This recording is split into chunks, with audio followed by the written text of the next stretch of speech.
예수님, 오 주 예수님, 주님 당신을 사랑합니다. 5월 26일 금요일 아침이네. 아들아, 오늘은 레위기 13장 45절로 46절 말씀을 함께 볼 거야. 감염된 자리가 있는 나병 환자는 옷을 찢고 머리를 풀어야 하며 윗입술을 가리고 부정하다, 부정하다 라고 외쳐야 한다. 아멘. 감염 자리가 있는 한 그는 부정하다. 그는 혼자서 살아야 하며 그의 거처는 진영 바퀴여야 한다. 아멘. 오늘은 나병 환자에 대해서 함께 교통하고 싶어. 나병은 거역과 불순종에서 오는 거란다. 미리암은 하나님의 대표 권위에 맞서서 거역했기 때문에 나병이 걸렸잖아. 근데 나아만 장군 있지? 이 나아만 장군의 나병은 순종함으로써 깨끗하게 되었어.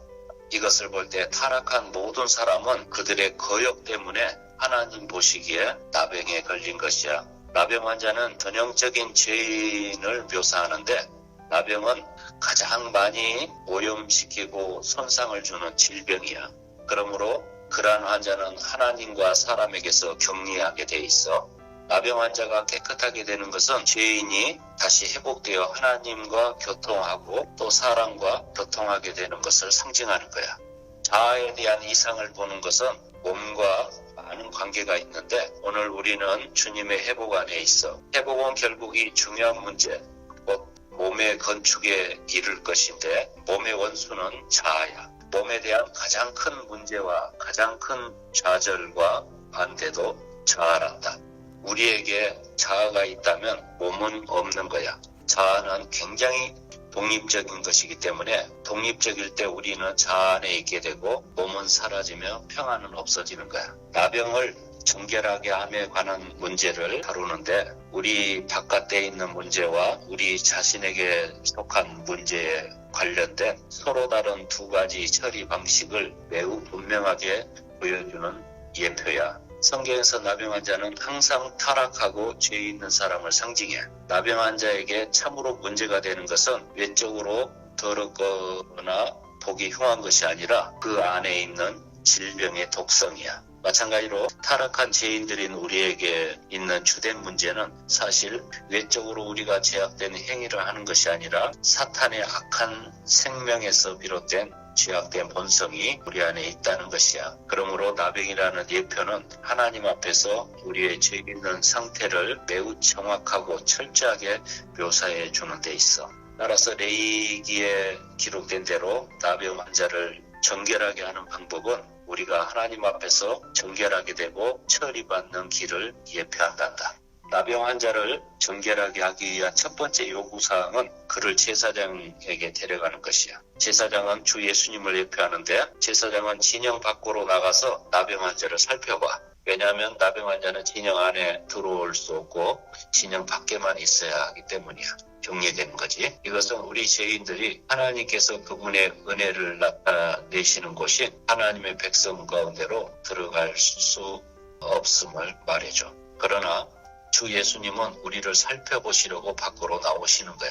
우리가 진정 마음으로 회개했다면 나병이라는 질병은 하나님께서 보시기에 이미 치료된 것이야. 나병 환자의 더러움은 하나님 앞에서 죄야. 그러므로 피를 뿌림으로 정결하게 하는 것이 필요하지. 이것은 죄 있는 본성을 정결하게 하기 위한 것이 아니라 하나님 앞에서 온갖 죄의 기록을 없애기 위한 것이야.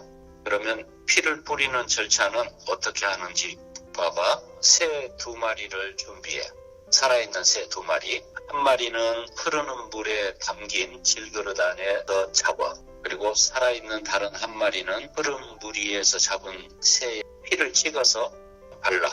그 피를 홍색 실과 또 우슬초에 이렇게 발라서 7번 나병 환자에게 뿌려. 그러면 죽음을 당한 새는 피를 흘리시고 죽음을 당하신 주 예수님을 예표하고 살아있는 새는 죽음에서 부활하신 주 예수님을 예표해. 또한 흐르는 물 있잖아. 이 물은 우리 주님의 영원한 생명을 예표해. 그러므로 이것은 주 예수님께서 피를 흘리시고 또 그분의 영원한 생명 안에서 죽음을 당하셨음을 가리켜. 그것뿐 아니라 주 예수님께서 죽으심으로써 흘리신 피와 그분의 영원한 생명은 주님의 부활을 통해 우리에게 와서 우리 안에서 효력이 있게 돼. 그리고 피를 7번 뿌렸다는 것은 주님의 피로 인한 정결하게 함이 완전하다는 것을 가리켜.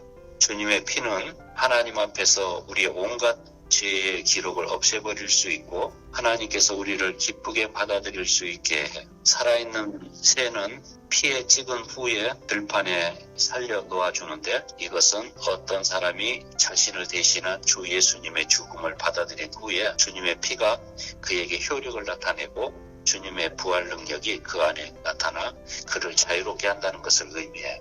아들아, 이처럼 주님의 죽음에는 효능이 있고 주님의 부활에는 능력이 있어.